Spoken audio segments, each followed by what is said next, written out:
nga tulina abagenyi tetugenda kuswala. Well, of course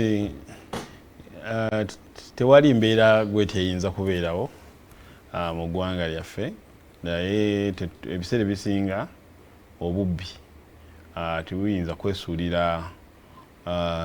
Uganda yokka buli wamu, naye ekyokugamba nti embeera ejja tuva mu ngalo esajjuke,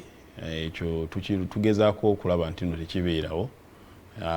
kuba twetegese. Gundi enkungaana zino twatandika ozeetegekera omwaka oguwedde nga bwe tukola miitingi ezo zivaamu biki bye tulina okukola mwe muvudde operations tuzze tukola ez'enjawulo okulaba nti nno tutuula obubinja obwo obw'ababbi tubuteeka ku nninga mu mbeera y'okuba nti nno tukwata abatebeeza okuba nti no bali mu bubinja obwo ebifo bye batera okubeeramu we bakuŋŋaanira tukozeeyo ebikwekweto era bangi ku bo tulina essuubi nti essaawa zino bali ku misango egy'enjawulo mu makomera ag'enjawulo wano mu ggwanga, era tulina essuubi nti oluvannyuma lw'okuba nti no tukoze ebikwekweto bino enteekateeka ez'okuba nti enkuŋŋaana zino zigenda mu maaso zijja bba nga nnungi nga tewali n'omwazi azireetamu buzibu, naye wadde tukutte ku bano be tuteebereza okuba nti be bakulu be balina emisango egy'enjawulo ku poliisi zaffe, wabeerawo abapya abayinza okuvaayo, naye awo bwe twagala obbategeereza nti obukuumi buweereddwa abagenyi n'abantu abaliraanye ebifo ebigenda okuŋŋaanibwamu abagenyi abo, ne mu bifo mwe tubeera okulaba nti nno bikolwa eby'obubbi tebibeerawo. Of course kikolwa kiyinza okuswaza ensi yaffe nga Uganda, era okwo tusinza obbategeeza nti tuli beetegefu nga tukwatagana n'ebitongole ebikuuma ddembe, kuba buli omu avuddeyo mu ggwanga okulaba nti nno yeetaba mu nteekateeka zino ez'okuba nti nno tuleeta abagenyi mu ggwanga bavemu bulungi nga tewali n'omu ataataganyiza mbeera. Waliwo abajja obba ne escorts abagenyi, abamu bajja bba bakuumibwa gye bayita wajja beerawo planned movement, nti bwe baba basazeewo okutambula ab'ebyokwerinda bategeezebwa era ne bawa ebyokwerinda ebisaanidde ku abagezeeko okuba nti no batambula mu mbeera ey'okulambula eggwanga, kuba nti buli omu agenda kujja kubanga ali mu conference. Waliwo abajja okujja amala ennaku 2 mu conference batandika okukola ebyabwe mu ggwanga. So tuli beetegefu wonna mu nsonda zonna mu ggwanga okulaba nti no tutambuza abagenyi abo mu bifo byonna bye baagala okubeeramu we banaasula mpaka nga bazzeeyo okuddayo ewaabwe, naye era nga tetuleseeyo kino nti embeera yonna enaabizze, tuli beetegefu okuba nti no tujja eŋŋanga nga bw'enaabizze. Tudde katono nnyo ku nsonga ya groups zino oba gangizi zino ez'enjawulo. Gangizi ezo abantu abamu bazitunulira nga mmwe abazireka nezitaayaaya nezifuuka anirule nezibeera mu mbeera nti oluusi nammwe mubatya sebo omusajja ayime n'agwa komandi twaba nti oli afande w'amayinja agawera nyolina ayime n'akutulwa maaso ate ye n'akuwa order. Nampa order. Inakuwa order wano sobbi wano tatabukidde RDC n'engamba nti kisoboka kitya kino omuntu okutuka ku salino. Buli kimu kirina we kikoma. So tusuubira nti nange ng'omupoliisi nina komandi zange we zikoma, so naye ng'omuntu oba omuntu yenna ali mu kabinja alina naye baalina okuduumira. Naye obeera omukulembeze nga RDC nga bakuwa komandi omuntu owa bulijjo ng'ate gwatwala ebyokwerinda mu district eyo, naawe obuvunaanyizibwa bwo oba obusobozi bwo bubeera bwakubuusabuusa ng'omuntu, naye ng'omuntu wa bulijjo talina kuwa komandi, wabula olina eddembe lyo ng'omuntu wa bulijjo okuwa endowoozayo, era RDC si dictator nti wajja n'akugamba vaawo wano osobola okumutegeeza nti sisobola vaawo wano lwa nsonga eno n'eno, era naye alina kujjawo mu mateeka si kukozesa lyanyi. So yembeera eriwo kutegeeregana, sigamba nti olw'okuba nsazeewo okutegeera tekitegeeza nti nno mpadde komandi nti afande nze sigenda vaawo wano gwalina okuvaawo, kati bwe kireeta okuba nti nno nkutegedde mbu togenda vaawo nenvaawo tekitegeeza nti ongobyewo kifuba, wabula nange mba nina okugoberera amateeka nga buli kimu kyenina okukola kirina okuba nga kiyita mu mateeka si kumpa komandi. Enkola ya community policing yali egezaako okuba nti poliisi n'omuntu wa bulijjo incidences zaayo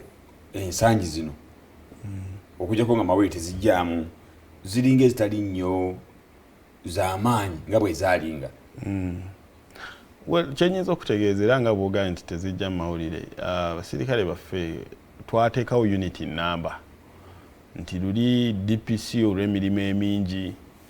bwesanga nga yeetaagisibwa meeting ng'enaggulo, yeetaagisibwa meeting wano e Kampala, yeetaagisibwa mu bintu bingi mu district gy'atwala. Nituteekawo office ey'enjawulo ng'era nayo erina abagikulembera okuva enaggulu, unity number eya community policing, okuba nti n'abasirikale baffe aba poliisi n'omuntu owa bulijjo batuuka ku ground okumanya ebiruma abantu era balina obusobozi okubigonjoolerawo nga bwe kyandibadde wa DPC. So abasirikale abo bakoze omulimu gw'amaanyi. So kiyinza obba tekikyalabika mu mawulire nga bwe kyali mu mulembe guli emyaka ng'etaano emabega, naye ng'omulimu gukolebwa ku ground bagezaako gukola era tulina essuubi nti kyekimu ku kituleetedde okuba nti nno tukendeeza ku bumenyi bw'amateeka mu bitundu nti okwezimba mu masekkati g'abantu aba bulijjo naddala abakulembeze b'oku byalo n'abapoliisi kweyongedde amaanyi nti tukwataganira ddala. Nga twongera ku ebyo muyize mu 2023 nga tuli mu 2024, omuntu wa bulijjo alaba telefayini yaffe, gwe nga omwogezi wa poliisi mu Kampala n'emirwano, kiki ky'oyinza okumusibirira ensonga z'alina okutaka kesiro oba guidelines ze mulina okulaba nti tuyita mu mwaka guno mu butebenkevu obulungi? Guidelines nyingi nnyo. Omwaka guno ebiseera ebisinga tugutandika ffenna tunoonya ssente kuzza abaana ku masomero, tubazza ku masomero, beekuumidde batya ku masomero, naffe twekuumidde tutya ewaka ne ku mirimu gye tukola bulijjo. So omuntu owa bulijjo alina okukimanya nti alina obuvunaanyizibwa obw'okulabirira omwana we era bw'aba atuuse ku ssomero gy'ali, amasomero galina obuvunaanyizibwa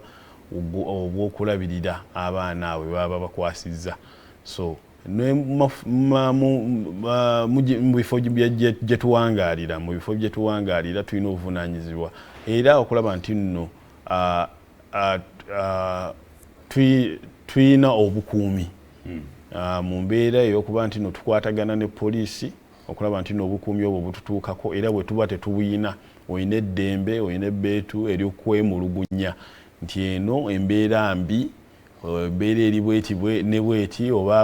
abakulembeze baffe batufunye nnyo complaints ezo. Ate abakulembeze ne poliisi ez'ebitundu abantu ne bavayo ne bagamba bwe bakwata ababbi chairman ate yajja bakola ki, yajja kubajja ku poliisi. So ebyo byonna muveeyo mubyogereko n'abapoliisi abata abo chairman bazze okujjayo ng'ate abatuuze ku kitundu bakimanyi nti babbi, nabyo muveeyo mukole ki, mubyogere. Tulina okusomooza kw'amaanyi nti obululu bwa LC nga bubindabinda. LC abasinga tebaagala kunyiiza batuuze be batwala saawa zino. Esanze nga LC abasinga tebakyayagala kukola mirimu gyabwe mu mbeera eno gye batamanyi oba bakomawo, tebaagala kulaga. Naye ng'abatuuze abamu beetaagamu okusindika, tebaagala sindika batuuze kukola bintu ebimu bye balina kukola, oba abakulembeze abatuuze abakuuma abaana baabwe nga bateebuza okuba nti no babbi embeera nga bwetyo. So tusaba abakulembeze nabo bakole omulimu gwabwe, musindika abatuuze bammwe, tukwataganire wamu, tumanyewo obumenyi bw'amateeka mu ffe byonna mwe tubeera. Abamu balowooza nti obukulembeze obumu bw'otunulira Kampala n'emirwano mulimu obukulembeze nga si bwa kibiina ekiri mu buyinza, nga si bwa NRM, ssentebe nga wa DP, ssentebe nga wa NUP, ssentebe nga wa FDC. Ng'era babali okumbi bakimanyi bulungi, ne DPC nga akimanyi n'abalinaanyeewo nti enkolagano oluusi egaana okwatagana olw'okuba balina endowooza nti oyo si waffe. Ate ne bakolagana nnyo ne ssentebe wa NRM ku kyalo, so si ssentebe w'ekyalo ne ssentebe wa NRM ku kyalo okusinga ssentebe w'ekyalo owa NUP. Ku experience gye nnina tetufunye buzibu bwonna n'abakulembeze bava mu bibiina birala mu bitundu, naddala mu bya LC oba bakansala, tebabadde na buzibu bwonna naddala ku buweereza obuzibu tufuna nabo kutegeka mbeera yakwekalakaasa mu bitundu byabwe naye mu mbeera ey'okufuna obuweereza be bantu abasinga okutwanguyira era wabeerawo enteekateeka zonna ezeetaagisa poliisi batuyita ate naffe kitukakatako okulaba nti nno tubatuukirira nga batuyise okulaba nti nno tutebenkeza ekitundu kye tutwala so tetunafuna mbeera yonna okujjako okusaidi yayo baba balina obuzibu n'abapoliisi abo baveeyo batutegeezeeko naye nze ku experience gye nnina ne byensiiba mpulira ne meeting zentuddemu ez'enjawulo wabadde tuwaliwo okusika muguwa kwonna eri abakulembeze abava mu bibiina ebirala ate be basinga n'obwangu okusinga ab'ekibiina ekiri mu buyinza tugenda mu political space awo ng'abantu bali mu fezi esembayo